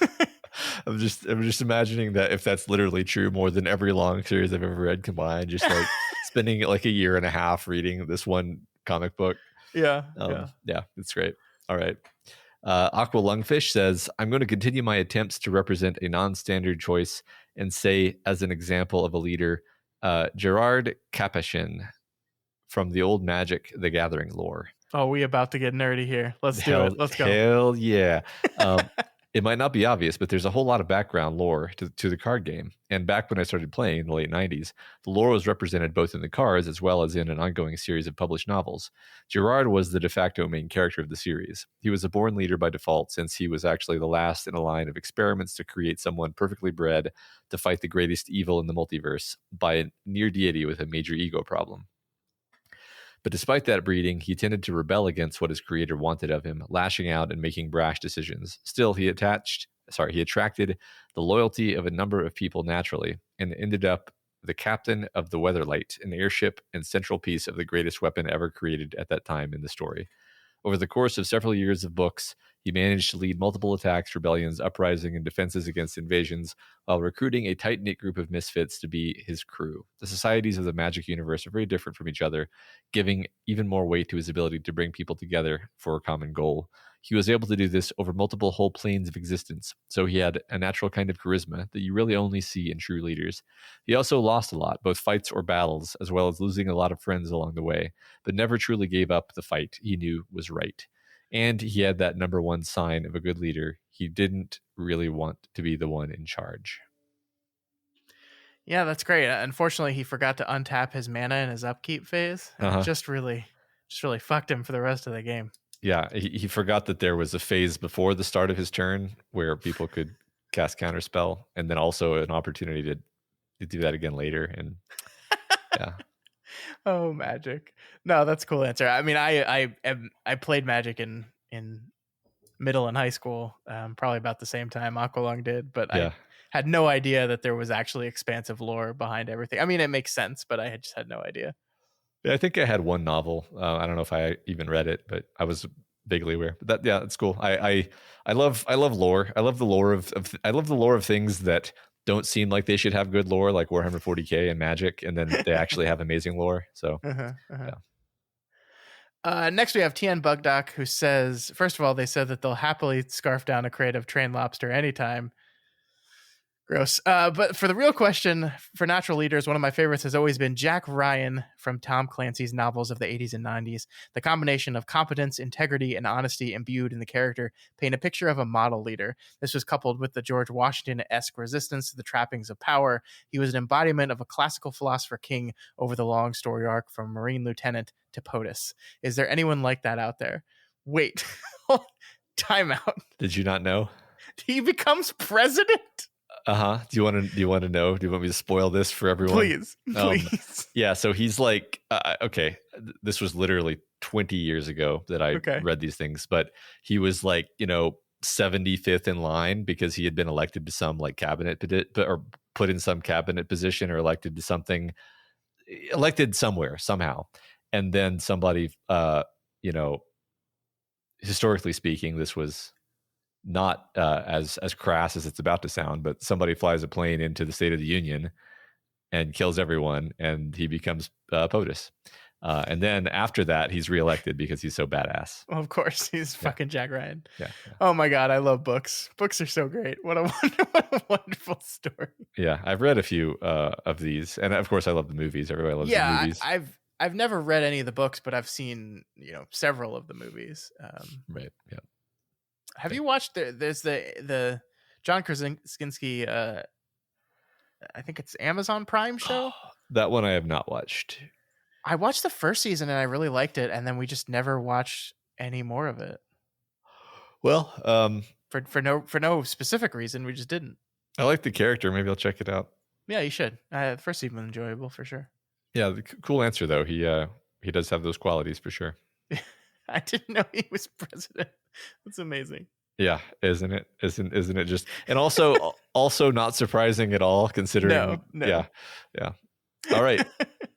Steve Living Room says, Stuttering Bill is my all-time favorite natural leader. He's kind, smart, accepting, daring, a little reckless and innovative. But I think why he makes a really good leader is his struggles.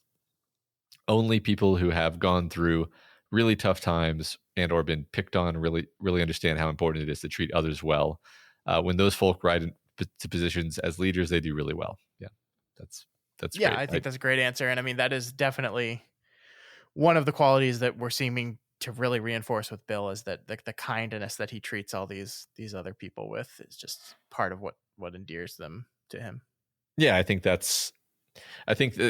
just to draw one little contrast here, like, actually, I was gonna contrast them against Taylor, but Taylor actually had a degree of empathy too. I'm trying to think of any leader characters who don't have empathy, and I think that empathy just is one of those traits that's kind of required to be a leader.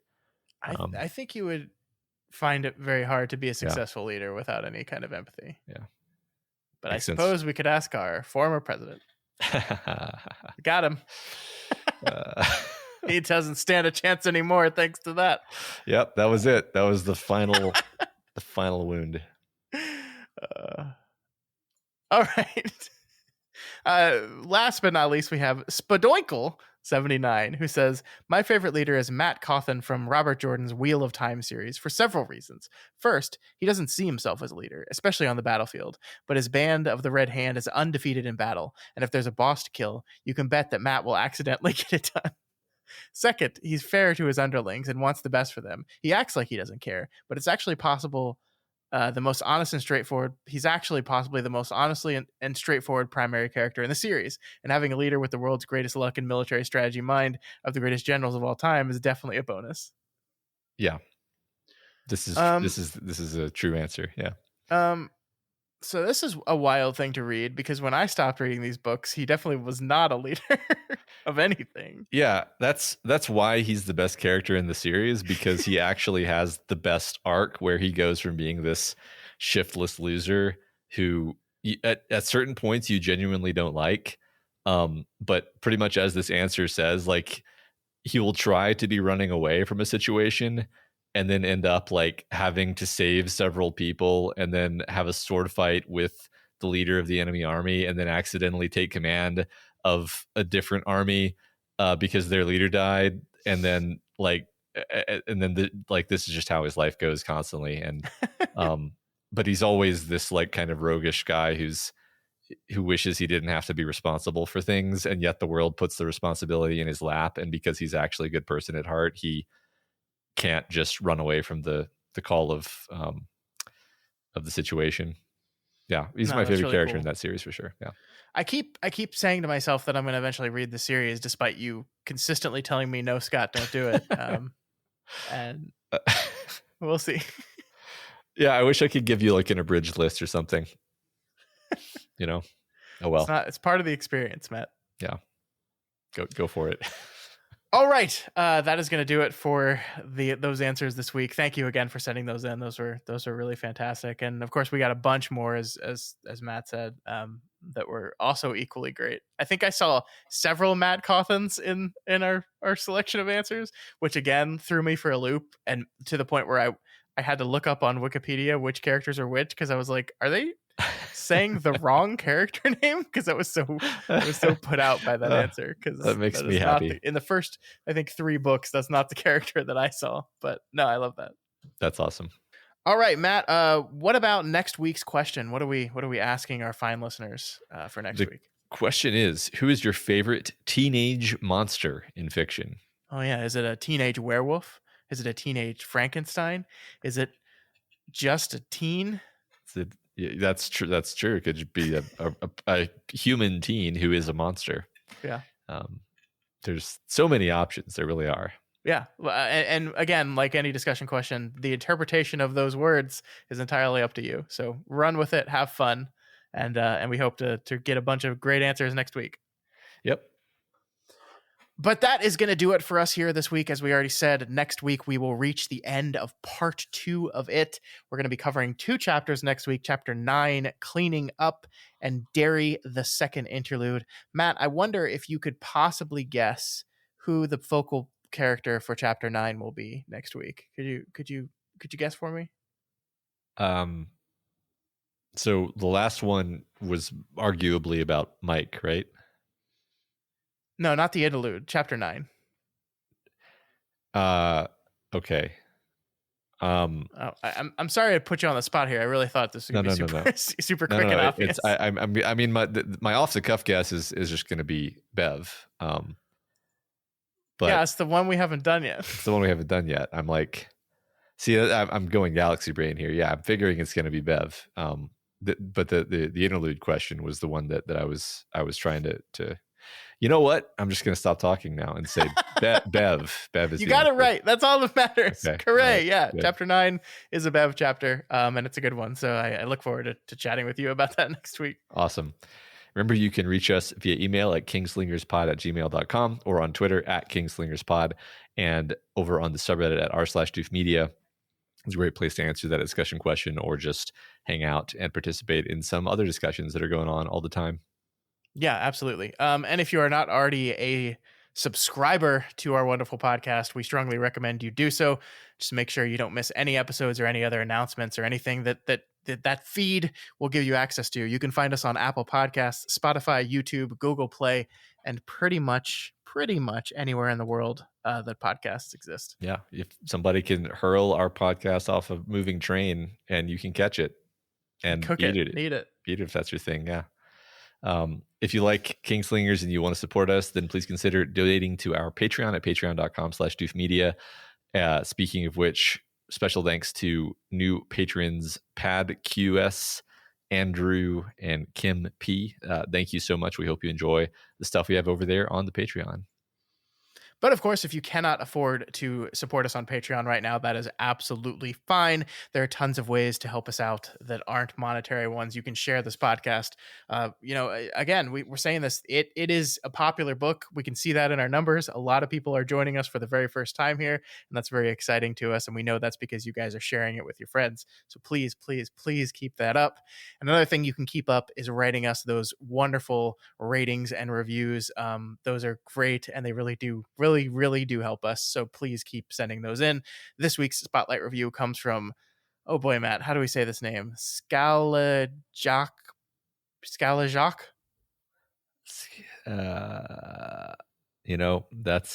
about the best I could do. Yeah. Scalajak, who gives us 5 stars and says, loving this podcast. The episodes are long and I love them for it. Great insight on some of my favorite books. If you love King, you're going to love this podcast. It's great to hear. I hope I pronounced your name close to correctly. Apologies if not, but thank you so much for taking the time. And thank every single one of you, all 500 and something of you that have left reviews on Apple Podcasts. That's a lot. That's a lot of you folks. We really do appreciate that. Please keep that up. Yeah, thank you so much. All right, folks, that is it. We are finally done. We'll see you right back here next week for a new episode, for more Derry, more losers, more interludes. Yeah. We'll see you next week. Long days and pleasant nights. And may you have twice the number.